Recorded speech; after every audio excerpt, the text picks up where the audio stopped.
So how would I rank Katharine Hepburn's 12 Oscar nominations? Hey guys, it's Brian. Welcome to the Awards Contender. I am very excited to talk about the one, the only Katharine Hepburn today. The only person who has ever won 4 Academy Awards for acting. She got 12 Oscar nominations throughout her long career. Which ones do I think are the best? Which ones do I not love so much?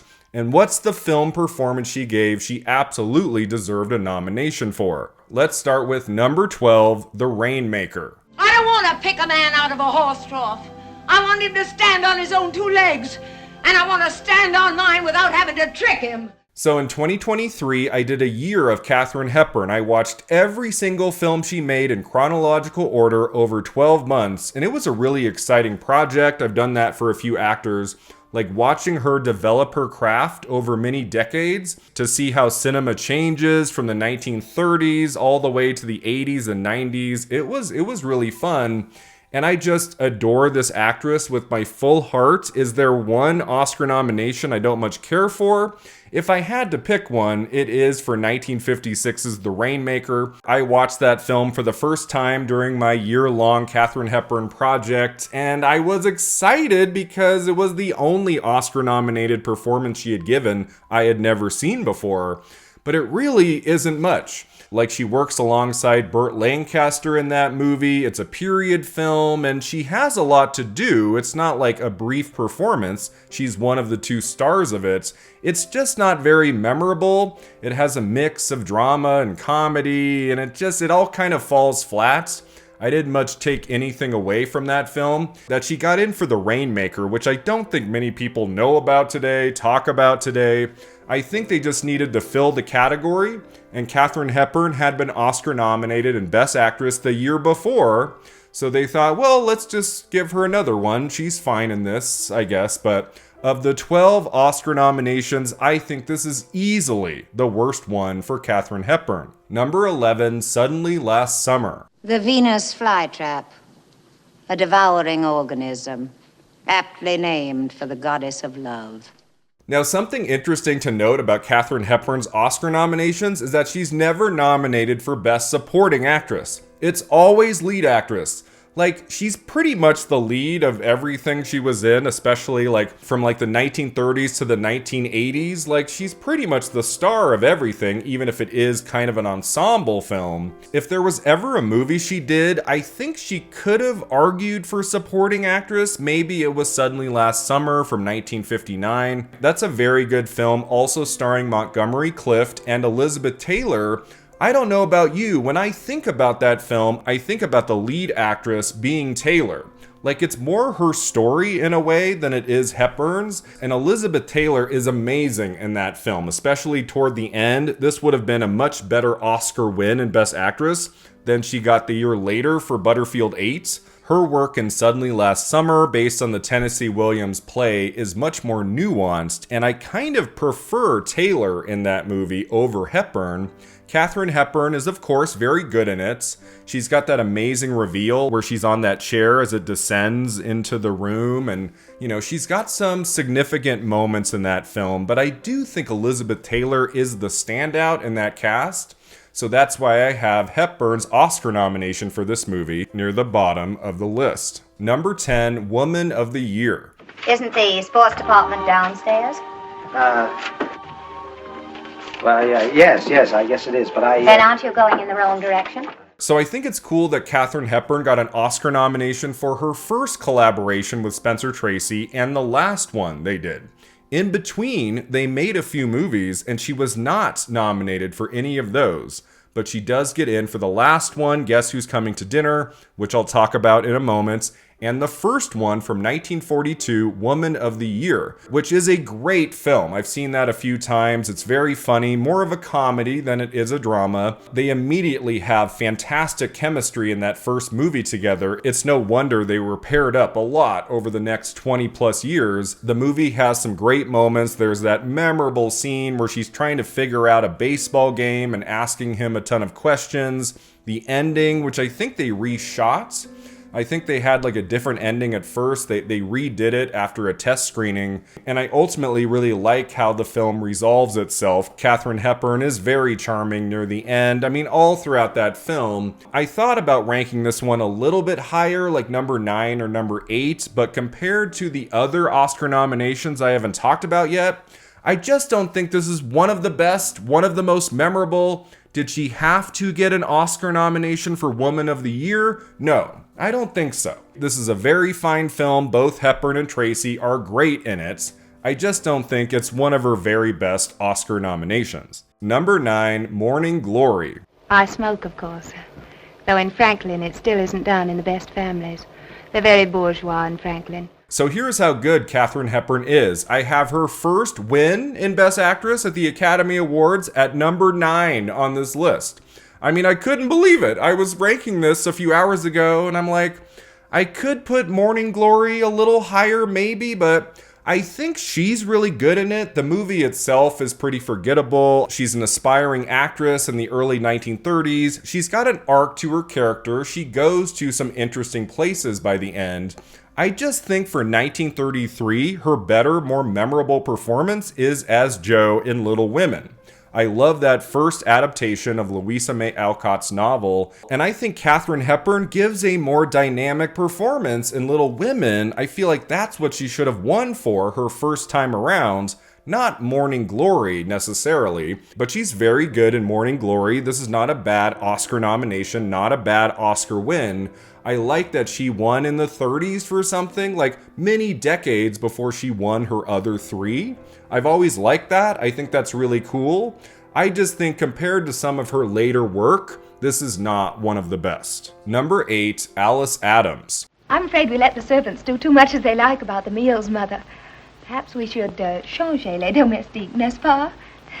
I do think her better Oscar nomination for a performance in the 1930s is 1935's Alice Adams. I think she gets more to do in that film, made 2 years after Morning Glory. And I do think if Hepburn had not won for Morning Glory, she probably would have won for Alice Adams. That's the year Bette Davis wins her consolation Oscar for Dangerous, having not won or even been nominated really the year before for Of Human Bondage. This is probably Hepburn's richest character she played in the movies in the 30s. She gets to do everything in this. She's very funny, very dramatic. She's a working class girl moving her way up socially, and so it's just a really fun, engaging performance from Katharine Hepburn.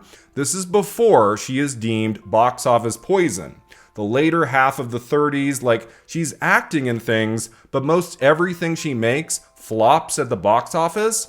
So it took until The Philadelphia Story 1940 for her to have her big comeback. But I think besides Little Women maybe, Little Women I might like a little bit more, her finest film performance of this decade is Alice Adams. Number 7, Long Day's Journey into Night. I'm sorry, dear. I don't mean to be bitter. So during my year-long Katharine Hepburn watch, this might have been a first for me too. I don't think I'd ever seen 1962's Long Day's Journey into Night, directed by Sidney Lumet, which is almost 3 hours long.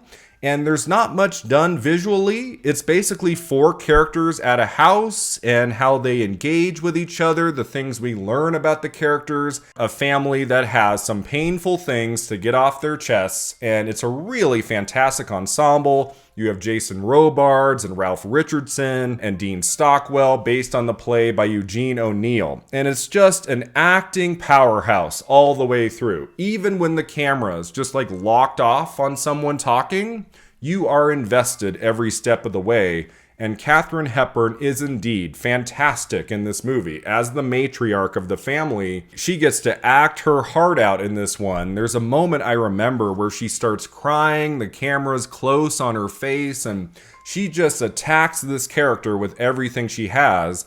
I would have ranked this a little bit higher. The one thing I remember is that Katharine Hepburn disappears for a big chunk of the film in the second half. I mean, it's maybe 30 to 45 minutes she's not on the screen.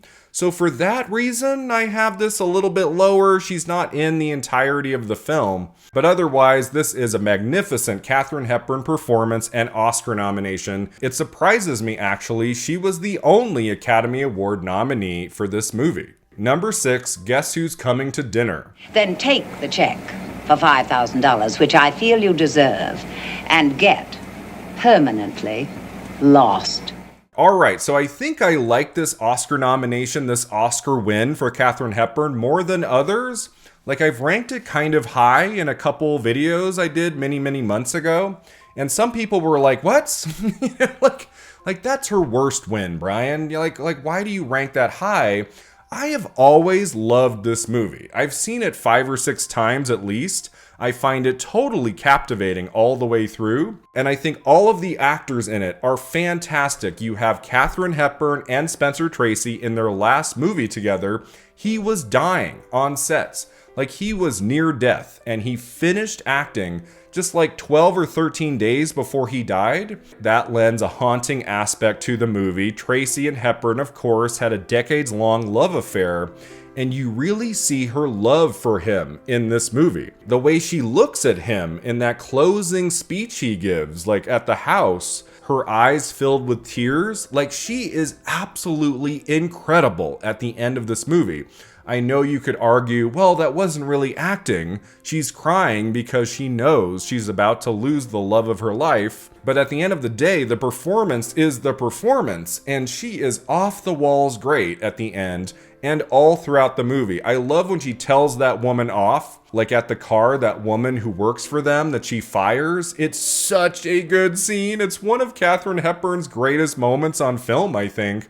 And her chemistry with Tracy is still there. I love her moments with her daughter, with Sidney Poitier. It's just a wonderful film, a terrific Katharine Hepburn performance. Did she have to win for that? Not necessarily, especially because she wins the next year. I think for 1967 Best Actress, we could have had a really all-timer victory, like Faye Dunaway for Bonnie and Clyde, or especially Anne Bancroft for The Graduate. That would have been something. But I still really like this Oscar nomination and win. It gets to be in the top half of this ranking. Number 5, The African Queen.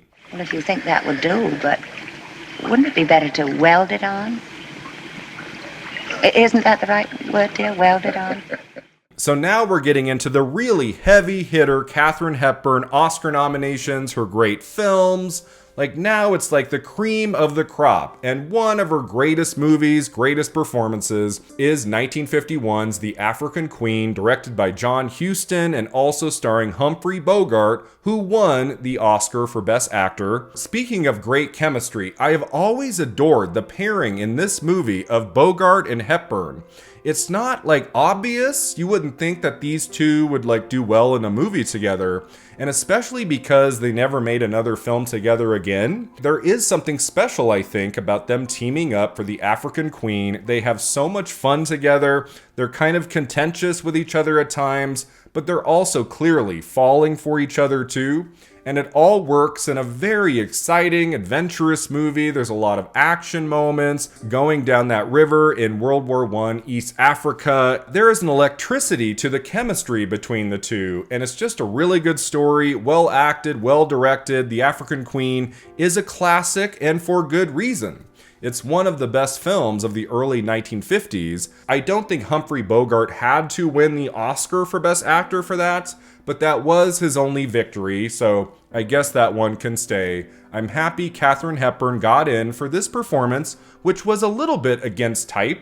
It's not really the kind of performance she was giving around that time, but she's very good, so much fun to watch in The African Queen. Number 4, On Golden Ponds. Norman Thayer Jr., your fascination with dying is beginning to frazzle my good humor. Not fascination, just cross my mind now and then. So to be perfectly honest with you, and I'm always honest here at the awards contender, maybe my favorite movie that Katharine Hepburn is in is 1981's On Golden Pond, also starring Henry Fonda and Jane Fonda, about an elderly couple at their summer home and recognizing how they're aging and how Henry Fonda's character does not like that. He has a contentious relationship with his daughter. That's a big part of the movie. And Katharine Hepburn is his doting, loving, snarky wife. You know, she gets some moments of humor, moments of drama. Great chemistry again between Henry Fonda and Katharine Hepburn. They had never met until they made this movie, which is wild to think. Both of their careers in Hollywood go back to the 1930s, and they had never met until 1981's On Golden Pond,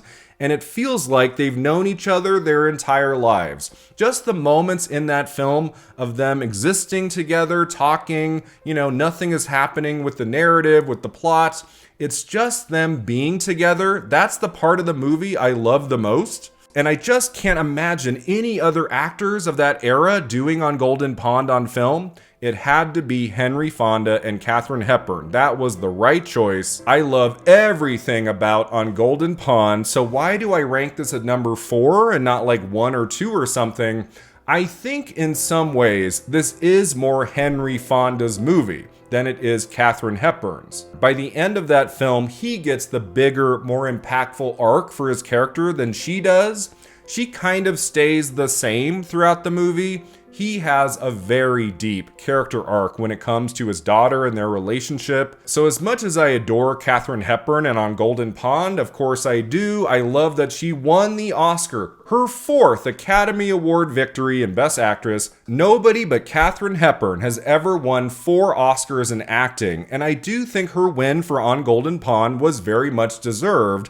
I just prefer by a hair. I prefer Henry Fonda's performance, Oscar nomination and win. So that's why I have Hepburn here at number 4 and not at 1 or 2, but it's definitely right up there on the list. Number 3, The Philadelphia Story. Would you mind telling me just what it is you're hanging around for? Oh, no. Please don't go, Mr. Connor. Oh, no. Please don't go, Mr. Connor. As a writer, this ought to be right up your street. Don't miss a word. All right, guys, I was shocked a couple hours ago to look back on my shelves and see I only own a single Katharine Hepburn movie. I only have The Philadelphia Story, a Criterion Blu-ray. I don't even own On Golden Pond. I did at one point, and I looked and it's not there. I'm like, man, what is happening? Why don't I have more of Katharine Hepburn's work?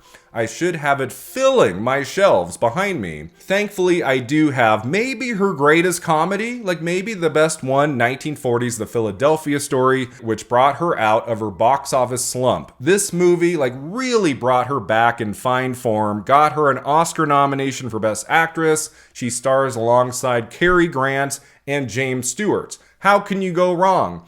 I mean, if the script had just been okay, I think this movie would still be fantastic, but they have an amazing screenplay, so funny, so surprising, so witty. The dialogue all throughout The Philadelphia Story is so meticulous, so well crafted, and you have this amazing ensemble just knocking it out of the park. I have seen this film at least 5 or 6 times. I love it from beginning to end. I love her chemistry with both Cary Grant and James Stewart. She gets some really fun scenes with both of them. All 3 are great in the movie, of course. It does baffle me, however, that Cary Grant is not even nominated at the Oscars and James Stewart won Best Actor. That has always been kind of a mystery to me. I think Grant is better. I think he has more of a character to play, but that's just me. I'm happy James Stewart won a competitive Oscar at some point in his career, and I'm very happy Katharine Hepburn got into Best Actress at the Oscars for this one. It's difficult to get an Oscar nomination for a comedy, but Hepburn did it more than once. I think her finest comedic performance that got in at the Oscars is 100% The Philadelphia Story. Number 2, The Lion in Winter. Fragile I am not. Affection is a pressure I can bear. This is an undeniable Oscar win for Katharine Hepburn. It's her best win, I think, of the 4. It always makes me laugh that she tied that year with Barbra Streisand, Funny Girl, and I've been listening to Barbra Streisand's audiobook, and I just got to the chapter about her Oscar win for Funny Girl. She says that she and Hepburn traded notes back and forth and flowers and stuff, and they really did enjoy sharing Best Actress that year, which is pretty cool. And I just think this is one of Katharine Hepburn's all-timer performances in the movies. That it came right after Guess Who's Coming to Dinner makes it really impressive because you can't get more different than this. A period drama. She doesn't look or sound like she does in Guess Who's Coming to Dinner. She has more presence in this movie, more command. She is absolutely incredible alongside Peter O'Toole. Their scenes together just crackle with energy. They are so much fun to watch in this. And her very complex turn as this matriarch of a family. She's got a few boys. It's the late 1100s, so this is probably the farthest back Katharine Hepburn ever went in a period drama, right? It's just a captivating film all the way through, and there's so much I love about it, like the cinematography, the production design. It's a very grand piece of Hollywood storytelling, but at the center of it is that Katharine Hepburn performance, and I just think she has rarely been better. But I do think she has been better. There is one other Oscar nomination she got, which she didn't win for, I prefer to The Lion in Winter. And this might shock you all. You might be like, what? Of course, number one should be The Lion in Winter, Brian. Are you crazy? I guess, call me crazy. But if I had to choose my favorite Oscar nomination for Katharine Hepburn, it's not The Lion in Winter. It's David Lean's Summertime.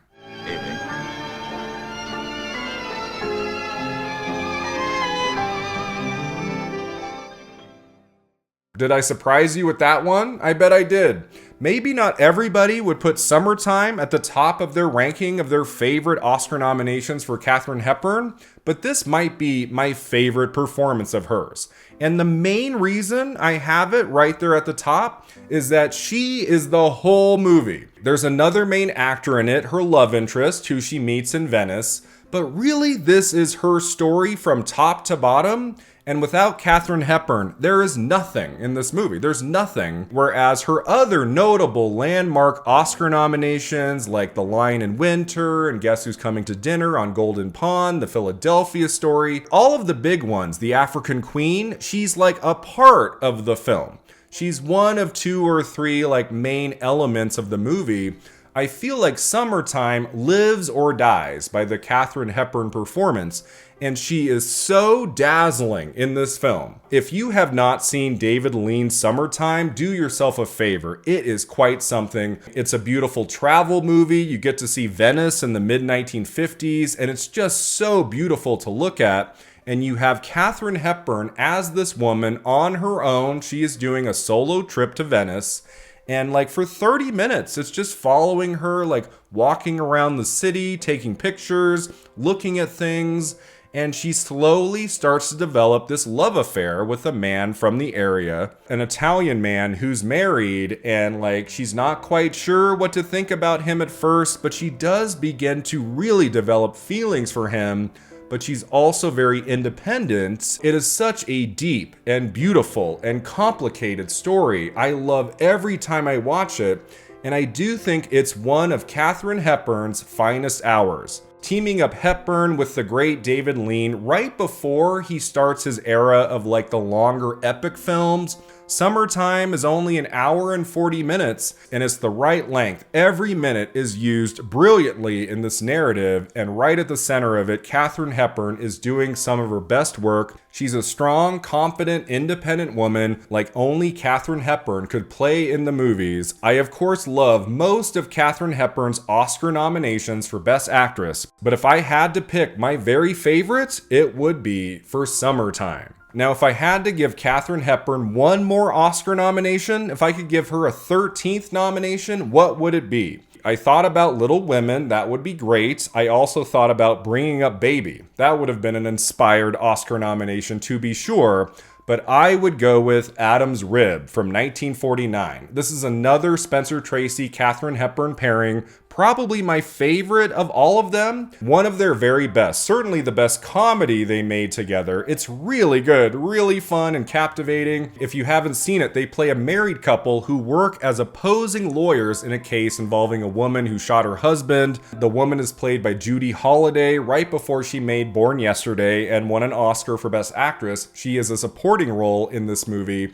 And it's just very sharply written. The dialogue, the situations, all of the scenes have this comic intensity that I really enjoy every time I watch Adam's Rib. The scenes in the courtroom, the scenes at home just between Hepburn and Tracy. There's so much fun in this. I really love how they're going kind of against each other all the way through, but you know there's love there. And I think both of them are outstanding. I do think Hepburn is good enough in Adam's Rib that she deserved an Oscar nomination for Best Actress. So, to repeat, here is my ranking of Katharine Hepburn's 12 Oscar nominations. Number 12, The Rainmaker. Number 11, Suddenly Last Summer. Number 10, Woman of the Year. Number 9, Morning Glory. Number 8, Alice Adams. Number 7, Long Day's Journey into Night. Number 6, Guess Who's Coming to Dinner. Number 5, The African Queen. Number 4, On Golden Pond. Number 3, The Philadelphia Story. Number 2, The Lion in Winter. And number 1,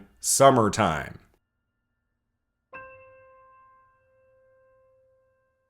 Thanks so much for watching and subscribing, and let me know in the comments below how would you rank Katharine Hepburn's 12 Academy Award nominations, and I'll see you next time at the Awards Contender.